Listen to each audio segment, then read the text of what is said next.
What's up, everybody? This is Carmine Davis, and you are watching and listening to The Carmine Davis Show. Okay, so let's pop it off, okay? I'm trying to get down to the, with my girls and do what we gotta do, dipping and doing it like we used to say. But before we get into this show, make sure you guys subscribe, rate, and review this podcast. And do it for my health. Smash that follow button, listen, comment below, let me know that you're here.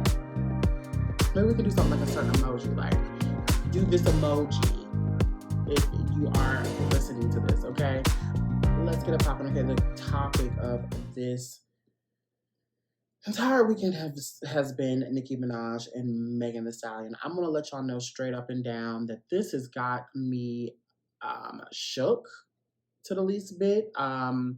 It's got me, my stomach is it's getting dark over there with the Nicki Minaj and Megan Thee Stallion drama, and I think it's very telling. I'm gonna take, according to LoveYouScott.com, Nicki Minaj makes a jingle about Megan Thee Stallion's dead mother amid ongoing feud. Oh my goodness!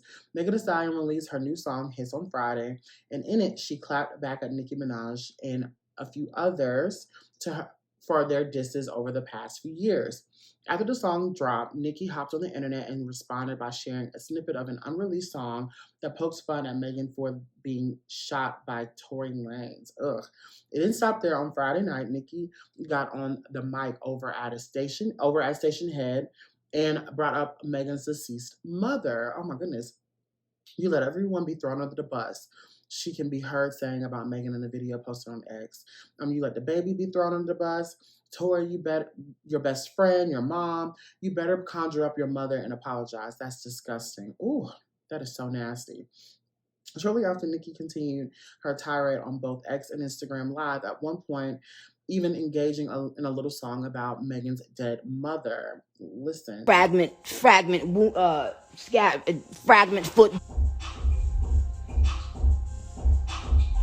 Bullet fragment foot, bitch. Bullet fragment, bitch. She a bullet fragment, bitch. Now listen here, ho. Get up on your good foot. Bitch, I said get up on your good foot, not your bad foot. Fuck was that, a diss or a piss? You said it was hiss, I said piss. My fans called it piss. Yo nigga, bitch, said all that shit about you, ho.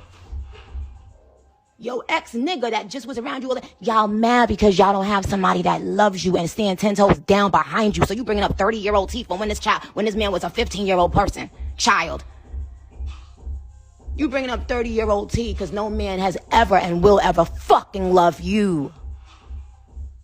And lying on your dead mother, on your dead mama, on your dead, lied on her dead mama, lied on her dead mama, lied on her dead mama, lied on your, I said lied on her, hey sexy red, she done lied, she lied and she cried and she lied and she cried, she said she lied and she cried and she lied and she cried, and then she lied and she cried and she lied and she cried, cause she got blogs all up her stupid doofy self ass, every press, I said no well, I don't give up, dude. And then she tried to rap double time. Lied on your dead mama. Lied on your dead mama. Lied on your dead mama. Lied on your dead mama. Lied on your dead mama. Lied on your dead mama. Mama, lied on your dead mama. Lied on your dead mama. But you will not disrespect Papa Bear, you dirty fucking ran through bird ass, bum ass bitch. Broke bitch. You broke bitch. Tell them the truth, bitch. Y'all want it, Roman? Lied on her dead mama. Lied on her dead mama. Right after the funeral, she on her dead mama. I said, lied on her dead mama. She said, y'all want to bring up family members and lying on your dead mother. Lied to Gail. Lied on and fucked your best friend's man. Told me to drink and go to the clinic if I was pregnant. All because I wouldn't let your funky butt pour liquor down my throat. Bitch thinks she a bully. Bitch thinks she a bully. She got a Rock Nation brunch every year. Be mad at party. He told all your tea, but you taking shots at my family? But haha, get up on your good foot. Pink Friday 2 is platinum. Go apologize to your mother, you nasty serpent. Repent. Oh, I don't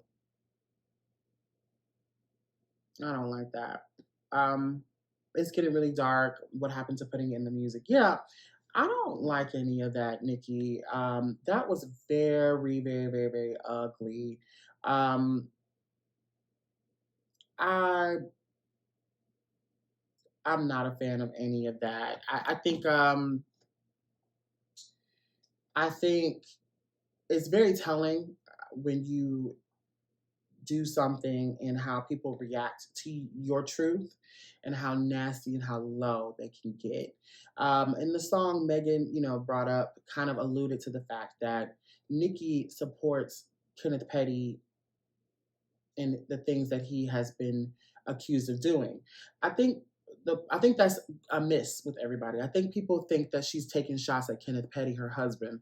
We're upset and we constantly have issues and take issue with you, Nicki, because of your continuous support of your husband and all the other, child predators that you have aided and abetted, girl. Like, that's what the issue is. It's not the fact that they did those things. It's the fact that you placed money to protect them.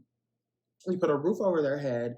You've done a lot of questionable things to support them and have never come out and spoke about it in a way that would make sense, if that makes sense. So do you know what I'm saying? Leave a comment below if you understand where I'm coming from. I love Nicki to death, but this video is very dark. The way she's handling it, she's not in a good place. And I can only imagine when she was throwing her little shots about Megan, how she was, where she was in it, but she kept it to herself. So I do appreciate that and did what she had to do to heal and came back and clapped back, and now everybody's mad. I think that's strange. She also, what's weird to me about it is how serious Nicki is taking it, considering that she's made comments about everybody. This girl really does something to her. I don't know what you would call that. I don't know if she's the serpent girl. I'm starting to believe that. I don't think it's drug use, but I'm 1,000% sure something is not right with Nicki, and rightfully so. Nicki has had a lot happen to her as well, and you would think, considering that they both had losses and all of that, you would think they would have a lot more empathy for each other. She keeps bringing up the fact that Megan told her to, I saw the video as well, like, girl, child, if you want to get rid of that, but it's telling you that you have an option is not.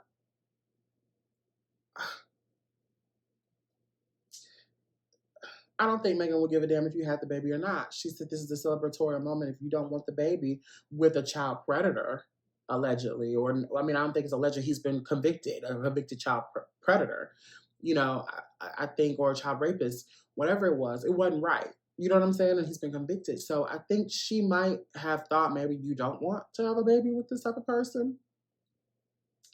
I don't know. Let's go on to the next hot topic. Before we do, guys, make sure you guys subscribe, rate, and review this podcast, honey. Leave a comment below. What do y'all think about what's going on? Okay, who's the serpent here? Is there something really going on? Either way, I think Megan knows how to get the girls activated, just like Nicki. I mean, like, you gotta hand it to them. You gotta hand it to these girls. They're bringing hip hop back. Okay, so but that pause, that little video is. I want to go burn some sage, honey. Okay, so according to lovebscott.com, this next hot topic, Trey Songz' 2013 sexual lawsuit is dismissed. Trey Songz has dodged another sexual assault lawsuit after a judge dismissed the case after his accuser never responded to his motion to dismiss. One of the ongoing legal troubles for rapper and singer Trey Songz recently came to a close. Last year, he was sued by a woman for a 2013 incident that took place at a casino in Connecticut. Songz was hosting an event at the casino where the unnamed woman was in attendance. While there, she alleges that Songz grabbed her bathing suit, exposing her breasts without her consent. The original filing seemed pretty damning, as she claimed there was video evidence to back up their claims. But before the trial could reach its conclusion, it was dismissed by the judge. That happened because Trey Songz is, I'm sorry, child, I'm thinking about the other hot topic. Trey Songz' legal team filed a motion to dismiss the case. While that isn't normally granted by default, it is if the other party fails to respond to it. According to TMZ, that was the case when the unnamed woman who filed the case never replied to the motion, which led the entire case being dismissed. It is a much needed win for Songz, who has faced a myriad of legal issues and accusations of sexual assault in the past few years. The accusations being made against Trey haven't slowed down. Just this month, Selena Powell made accusations against the singer that included kidnapping. She told harrowing stories of Songz allegedly taking her phone and holding her hostage for 2 full days without adequate food and water. It is the latest of numerous concerning allegations of coercive sexual behavior made against him. Just a few months ago, before that, yet another lawsuit was filed against him. This was once again for sexual assault, though this time at a private party. While he's repeatedly tried to get lawsuits filed against him thrown out, he's still facing numerous legal battles going forward. Everybody's not lying on this man. I said that we talked about this on the previous show back in season 3, I think, when we first started doing the visual parts of the show. Everybody ain't lying on that man. Okay, and there's a lot of mental, I want to say acrobatics that are happening here, okay?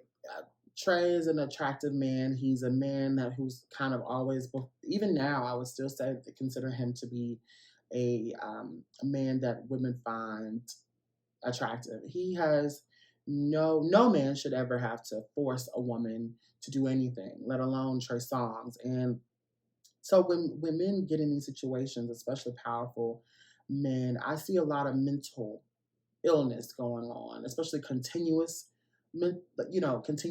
misconduct, allegedly. And we need to be more concerned about where these men's heads are at. Also, where their hands are, pop that hand, give him the time that he needs, prove it. We saw the video. I posted it. It's on that old video. I gotta share it. I'm gonna put in the link below. But come on, Trey. If you're not honest, like I say all the time on the show, in order to heal, you got to keep it real. And a lot of people don't want to keep it real about what's going on with Trey, and including himself. And I feel like if he got the help that he needed, I don't know if it's too late. I'll be looking for the surviving Trey Songz documentary coming in 5 or 10 years, because it's coming.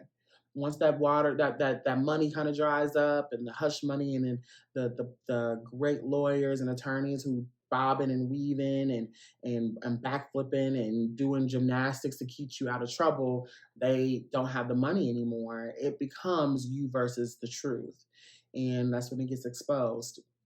Leave a comment below if you understand where I'm coming from. And we're going to move on to the next hot topic from loveyescott.com. Comedian Earthquake denies Cat Williams' claim that he is illiterate. Earthquake is the latest comedian to respond to Cat Williams' viral moments and accusations shared earlier this month. During a sit-down at the Breakfast Club, Strowman revealed that, to his knowledge, he and Williams were on good terms at the time of the interview, leaving him confused by the comic's insulting statements. Personally speaking, me and him was cool, so I did not know where that came from. Certain things he said about me, half was true, half was a lie, but to each his own.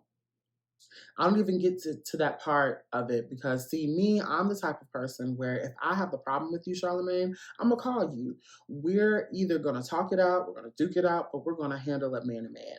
I don't talk behind people's back, and that's what social media is. If you go onto a platform and talk about a person without you addressing them yourself, when you have opportunities to get in contact with them and let it be known. He then outright denied Williams' claims that he can't read, citing his history in radio as evidence. First of all, it's a lie. I used to do radio at WBLS. Everybody in radio wants to be like y'all and be syndicated. But if you're not syndicated and you just got one goddamn station, The only way you get some money is off live reads. He added that he was also a member of the Upward Bound, an educational program that allows for high school students to take college prep courses. This would obviously require one to have a decent grasp of language. Click the link in the description to see that conversation. Williams' original statement to Shannon Sharp suggested otherwise, as he told the athlete turned podcaster why Earthquake is not in. He said, "Why Earthquake's not." Wait, I'm trying to do my Cat Williams impression. Why Earthquake not in movies? Because he's illiterate. He can't read, and they found out, and they found that out when they gave him a show and then put the cards in front of him. Cat did add, however, that Earthquake has likely never been booed. I don't think he's ever had a bad performance in his life. The Pimp Chronicles comic also took shots at Kevin Hart, Tiffany Haddish, Steve Harvey, Cedric the Entertainer, Michael Blackson, and several other stand-ups during the nearly 3-hour interview. Okay, I'm just going to be real. I think the situation with Cat Williams, I have not seen the interview at all, but I know people love it and they're talking about it and they think it's funny. And I feel like that was the end goal. Everything doesn't have to be dissected and everything doesn't have to be taken so personal, especially when it comes to artists like comedians. Similar to what I do with podcasting, I'm telling, from what I gather through a third party, this is to be something that should be noted or has facts to back it up to a certain extent. But when I do music and I write or I'm telling stories, and all of it is, whether it's an exaggeration of the truth, whether it's dead, completely blunt, honest to the point where it's kind of turns my stomach a little bit, or sometimes it's just bullshit. You know what I mean? Like I'm popping shit with my girls or popping shit with y'all. So I think the same thing could be said about Steve Harvey. Not Steve Harvey, Cat Williams. I think he sat up there and just was being comedic genius he is, and came up with some crazy stories, some things that he might know about them, some crazy shit he didn't thought about, he thought was funny. And he sat around for 3 hours talking about them. I think if he sat around and had a 3-hour interview about something that was actual and factual, it'd be a different type of podcast that would be talked about and people wouldn't discuss it. And I think the fact that his reach was so long, talking about all these different comedians, knowing they're going to respond, makes that an interview that's going to stand the test of time and that's going to get that reach because everybody is coming back and saying how they feel. You know what I mean? Like, I think it's a genius to it. However, he wasn't talking about me in it. So I take that with a grain of salt, but I think there's a genius between what Cat Williams does, and I'm going to watch it. I'm going to take the time, the 3 hours when I get everything situated and just kind of see what he's talking about. But, that's the show. Make sure you guys subscribe and review this podcast. I got to get something to do with my girls. I love y'all so very much. Bye.